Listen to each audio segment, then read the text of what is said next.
கருப்பசாமிதான். கண்ணேரீரே காட்சி தரும் கருப்பசாமிதான்.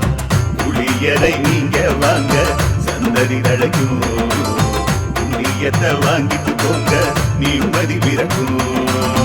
புளியரை நீங்க வாங்க சந்ததி தழைக்கும், புண்ணியத்தை வாங்கிட்டு போங்க நிம்மதி பிறக்கும். வெள்ளை குதிரை ஏறி வரும் கருப்பசாமிதான், வெற்றி மாலை சூடி வரும் கருப்பசாமிதான்.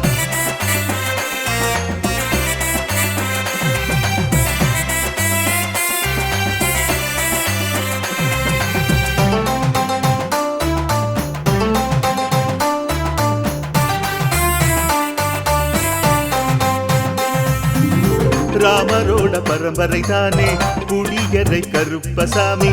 ஐயப்பசாமி சித்தரோட அருள் வாக்கு, முழு முதற் கடவுளை வணங்கி அரோகரா என்று முழங்கி பாண்டி சித்தர் வழியில் வந்த